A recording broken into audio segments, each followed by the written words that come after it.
tal? Gracias por estar con nosotros. Esto es Tus Derechos. Soy Rocío Aliaga y hoy hablamos de revocatoria. Estamos a tan solo horas de finalmente acudir a esta consulta popular en la que los ciudadanos que residimos en Lima, vamos a definir sobre los destinos, la suerte de la actual gestión municipal. Esto es el sí a la revocatoria, el sí a la salida de la actual burgomaestra y sus regidores, o el no a la revocatoria, esto es el no a la salida del actual burgomaestre y sus regidores. Esperamos que a estas alturas usted ya sepa si es miembro o no de mesa, y de serlo haya acudido a las capacitaciones de la OMPE y sobre todo sepa dónde es su lugar de votación, pero si no lo sabe, no se preocupe, que en este programa le recordemos cómo acceder a esa información. Antes, el informe. En víspera de la consulta popular de revocatoria, resulta pertinente hacer un alto e informarnos sobre el origen legal de estos comicios. Esto por si la polémica que caracteriza toda campaña todavía le deja dudas. Es así que repasamos el artículo 2 de la Constitución, en el que dentro de los derechos fundamentales que toda persona tiene, se estima en el numeral 17 a participar en forma individual o asociada en la vida política de la nación. Los ciudadanos, se refiere el texto, tienen conforme a ley los derechos de elección, de remoción o revocación de autoridades, de iniciativa legislativa y referéndum. A esta posibilidad contemplada en la Carta Magna se suma el derecho de control ciudadano establecido por la Ley 26.300 de los derechos de participación y control ciudadanos, por el cual, mediante sufragio, se destituye o ratifica en sus cargos a las autoridades elegidas mediante el voto popular. La norma refiere también qué autoridades pueden ser revocadas. Se tiene la posibilidad de destituir de sus cargos a los alcaldes y regidores, presidentes regionales, vicepresidentes regionales y consejeros regionales, además de los jueces de paz que provengan de elección popular. De otro lado, el ordenamiento jurídico deja clara la no posibilidad de ejercer el derecho de revocatoria contra el presidente de la República y los congresistas. En relación al tiempo y la frecuencia para solicitar este derecho, se especifica que se puede dar solo una vez durante el periodo que dure el mandato de la autoridad, y se señala que no se puede pedir la realización de la consulta de revocatoria ni en el primer ni en el último año del mandato, salvo en el caso de los jueces de paz. Ahora, en cuanto a uno de los puntos más álgidos del tema, si la solicitud de revocatoria debe ser motivada o fundamentada, se especifica esto último, fundamentada. Sin embargo, las autoridades electorales no deben evaluar ni calificar los motivos por los cuales se pide la revocatoria, punto que podría ser observado a la norma en futuras modificaciones si llega a darse el caso. De prosperar todo el proceso, el pedido de revocación se presenta ante la Oficina Nacional de Procesos Electorales, la OMPE, y es el Jurado Nacional de Elecciones la entidad encargada de convocar a la consulta, la misma que en este caso se convocó para mañana, 17 de marzo.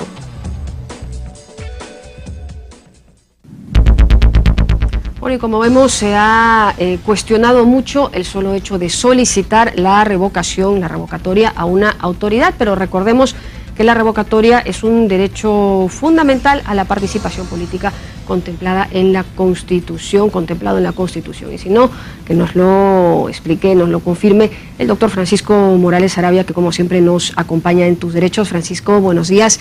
¿Es la revocatoria un derecho?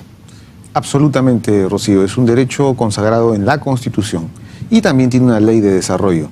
Pero aquí debemos tener presente que todas las instituciones que están en la Constitución tienen que utilizarse, tienen que aplicarse y tienen que respetarse.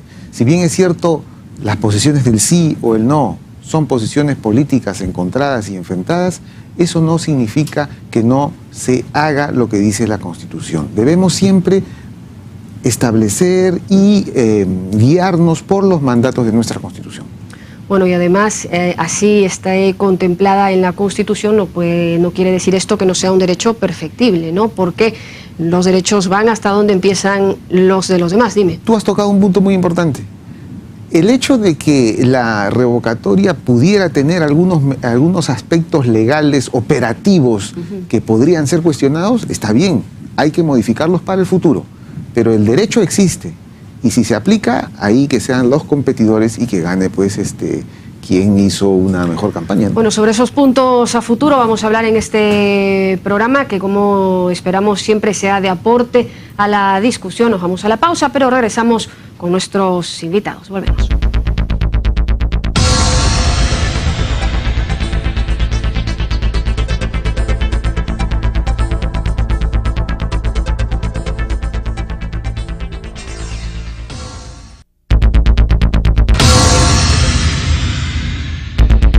Estamos ya de regreso, nos acompaña ahora el doctor Martín de Acevedo, especialista en gestión municipal electoral, a quien agradecemos su presencia en Tus Derechos. Doctor de Acevedo, gracias por estar con nosotros. Y bueno, de inmediato a preguntarle, esto es un proceso, ¿no?, que se inicia en octubre del 2012 con la convocatoria, esta consulta de parte del Jurado Nacional de Elecciones, pero además no solo incluye a las autoridades de la Municipalidad Metropolitana de Lima, sino también que se amplía a los regidores de ATE y de Pucusana. ¿Podemos aclarar ese punto primero antes de continuar? ¿La cédula de votación de los de Lima va a ser igual a los de ATE y Pucusana? Muy bien. A ver. En efecto, esta es la 9ª convocatoria de consulta popular de revocatoria. Las otras 8 se produjeron en provincias. En Lima es la primera vez que se produce esto y está convocado adicionalmente en 2 distritos, pero solamente para regidores en ambos distritos que tú mencionaste.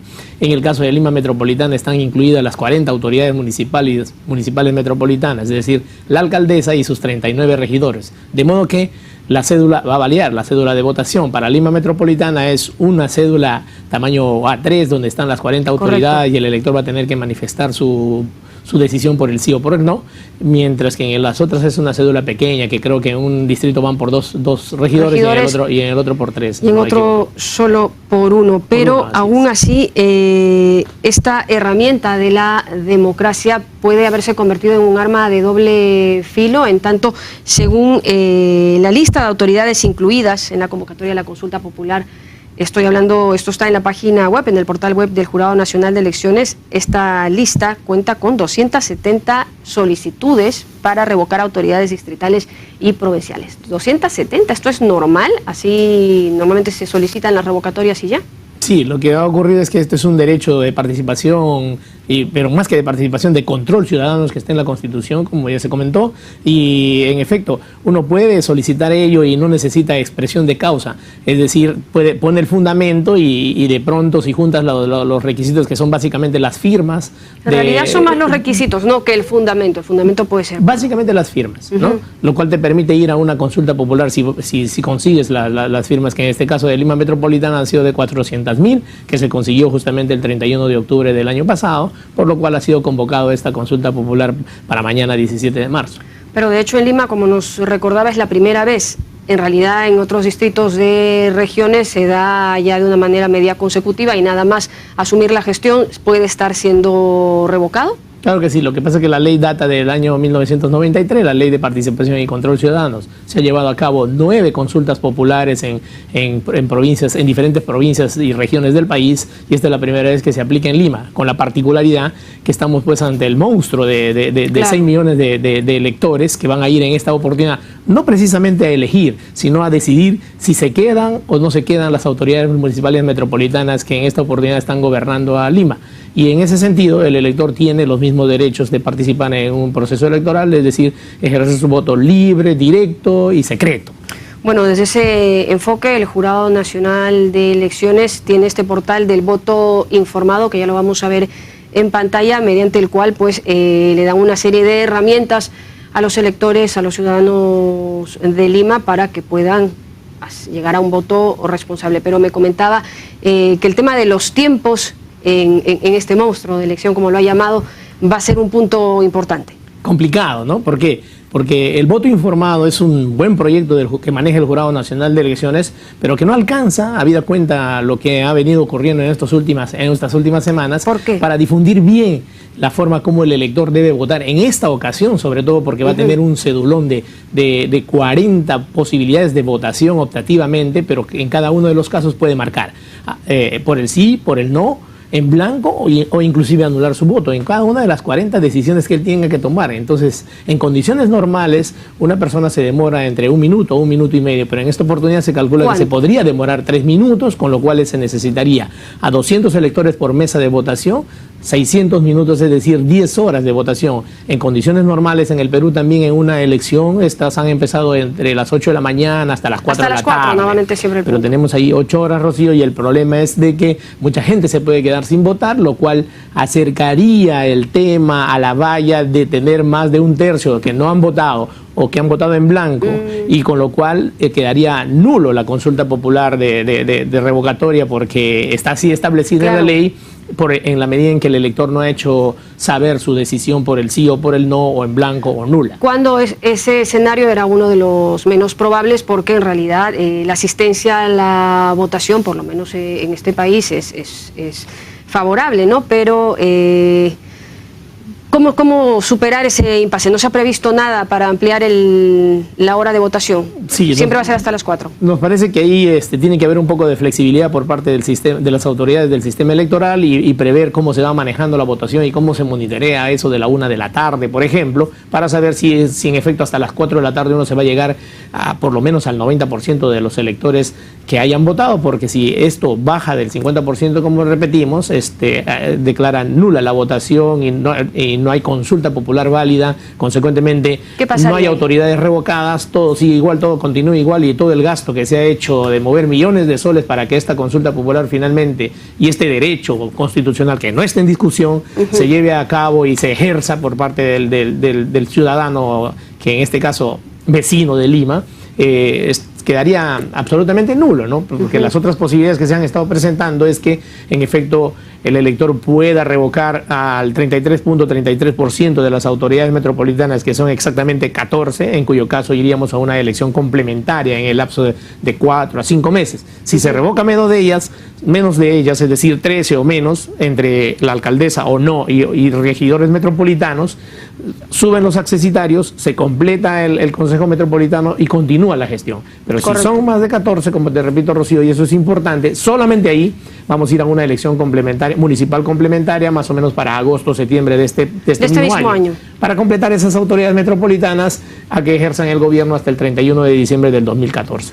Bueno, y todo a lo mejor por un tema de tiempos que, si no se ha previsto, lo más factible va a ser que la gente se informe y que acuda a este portal del voto informado, donde están los regidores y sus perfiles, para que, llegando, sabiendo qué tienen que hacer, se reduzcan los tiempos. Así es, y que por último, desde un punto de vista cívico, en efecto, acude el elector a tomar esa decisión por el sí, por el no, o finalmente dejar su voto en blanco, con la finalidad de que se sepa de una vez por todas si en efecto tenían la razón los promotores de la revocatoria, o tenían la razón de estar gobernando bien los que se defienden afectados con la revocatoria como autoridades metropolitanas en estos momentos. De eso se trata, de una decisión de esta naturaleza, que se magnifica muchísimo, porque se trata pues de Lima metropolitana con 6 millones de electores. Tienen que ir mínimamente 3 millones a votar para poder hacer una elección popular válida. El voto es un derecho y, en ese sentido, una responsabilidad, así que vamos a informarnos. Muchas gracias, doctor de Acevedo, por haber estado con nosotros esta mañana. Nos vamos a una pausa y regresamos con más.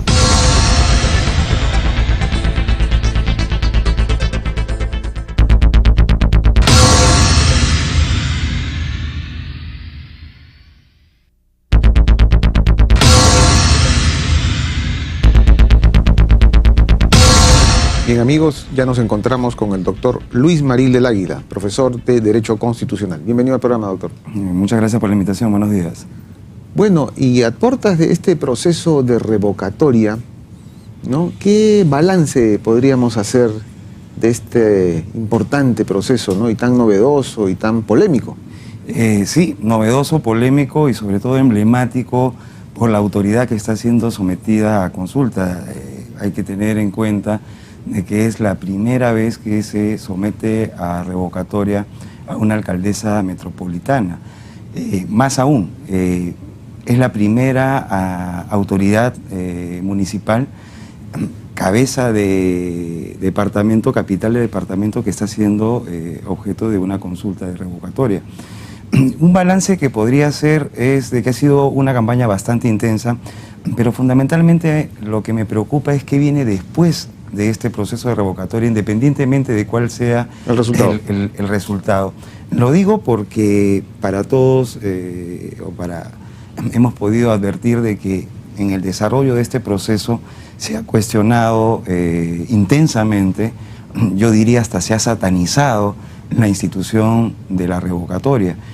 Y creo que eso va a generar algún tipo de consecuencia luego de la consulta del 17 de marzo, ¿no? Entonces creo que ahí lo importante sería comenzar a establecer algunas mesas de diálogo que apunten a revisar esta institución. Uno de los aspectos que más se ha discutido es este vacío de poder, ¿no? En el supuesto que gane la posición que en favor de una revocación, ¿no? Yo lo que he advertido es que el principal cuestionamiento de quienes están en contra de la institución es su naturaleza inútil, su efecto innecesario en la democracia. Yo particularmente discrepo totalmente de esa posición. Creo que este mecanismo, que además es un derecho constitucional y la expresión de la democracia directa, es un mecanismo complementario, necesario para fortalecer la democracia representativa. ¿Pero por qué solo para los municipios? Ese es un tema... ¿Podría ser también para los parlamentarios? Podría... Si es que usted está a favor, ¿no?, de la institución. Yo estoy a favor de la institución, pero sin duda creo de que hay que hacer algunos cambios, hay que mejorarla. No creo que debe mantenerse tal cual, pero tampoco considero que debe ser eliminada, abrogada. ¿Y qué aspectos usted reformaría a la luz de lo que hemos vivido? Ok, circunscribiéndonos en el ámbito subnacional, es decir, como rige ahora únicamente para autoridades municipales y regionales. Creo que una de los aspectos que podría ventilarse, discutirse, es el hecho de que de repente sería mejor que la revocatoria apunte únicamente al titular de la entidad, es decir, al alcalde o al presidente regional. ¿Y esto en razón de qué? En razón de que tanto el alcalde como el presidente regional son las únicas autoridades ejecutivas del consejo municipal o del consejo regional. Los consejeros regionales o los regidores no tienen una función ejecutiva, sino tienen una función deliberativa y una función de fiscalización. En consecuencia, eso podría mejorar, por ejemplo, el tema de la complejidad que se va a dar al momento de votar, ¿no? En este caso, por ejemplo, son 40 votaciones que van a estar contenidas en una sola cédula de votación. Entonces, por eso creo que de repente podría pensarse que la autoridad sujeta a revocatorias debería ser aquella que en la práctica es la que ejerce el gobierno en su aspecto ejecutivo. ¿Y el tema de la expresión de causa? O sea, explicar los motivos de la revocación. Eso se mantiene, de acuerdo a la legislación, se fundamenta. Lo que no está incorporado ni previsto es la probanza. Yo sostengo de que eso debe mantenerse tal cual. ¿Cómo así? Y por una sencilla razón. Este procedimiento no es un procedimiento judicial, no es un procedimiento administrativo, es un enjuiciamiento político, es un juzgamiento político que hace los electores, la ciudadanía, respecto de su autoridad.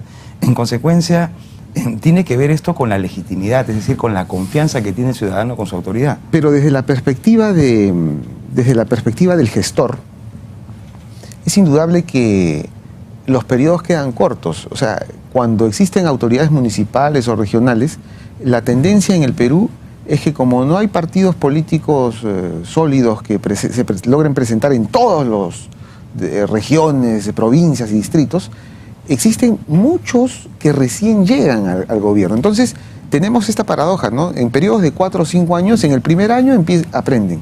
El segundo año siguen aprendiendo. El tercer año ya están un poquito mejor. Y en el cuarto año, cuando ya saben, tienen que irse.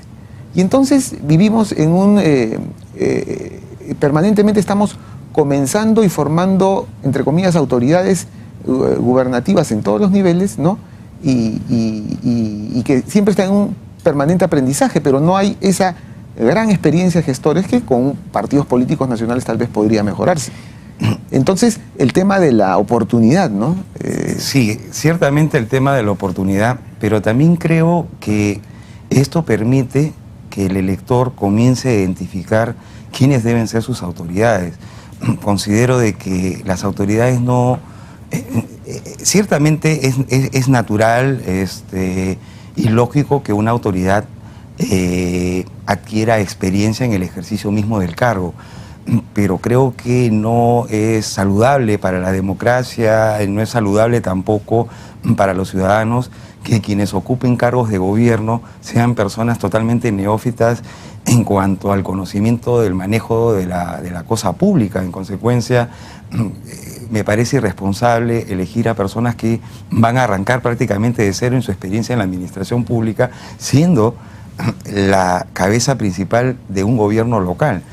Creo que justamente esa es la virtud que tiene la revocatoria, de poder revertir el error que puede tener el electorado, inducido muchas veces por el carisma, la propuesta demagógica de los candidatos, tenga la posibilidad el elector pues, de corregir ese error o corregir quien propuso, ofreció algo y finalmente no lo cumplió.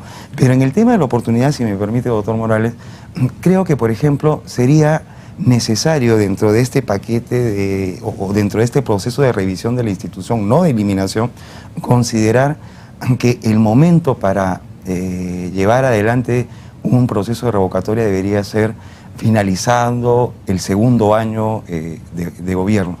Y además que sea un solo proceso, porque tal como está prevista la normatividad, hay la posibilidad, y así se ha venido dando, de en una gestión, en un periodo de 4 años, hacer 2 consultas, en el segundo y en el tercer año. Eso genera un gasto importante también al Estado, y una forma de evitar un gasto sería de que sea un solo proceso electoral. Muy bien, entonces este es el inicio de un debate para ver qué reformas se hacen. Muchas gracias por su presencia, doctor Morales. Gracias por la invitación. Bien, y pasemos a las conclusiones de este programa.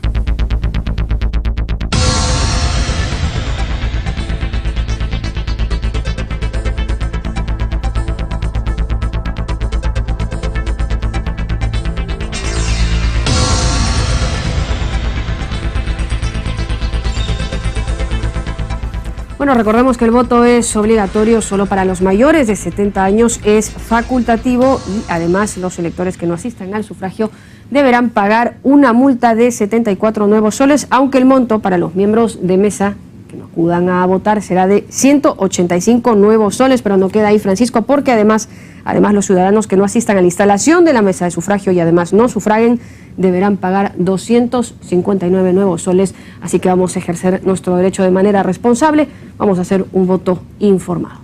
Sí, y aunque puede parecer un poco gracioso, pero hay experiencias muy interesantes, como por ejemplo en el Brasil, donde ellos tienen instaurado el voto electrónico.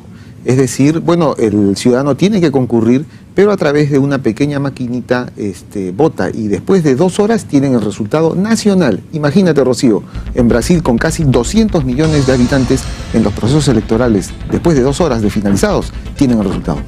Uy, ¿por qué no podría pasar también acá? Pero eso ya será un tema para otro programa. Nos reencontramos como siempre el próximo sábado en Tus Derechos y en TV Perú. Mucho más que ver.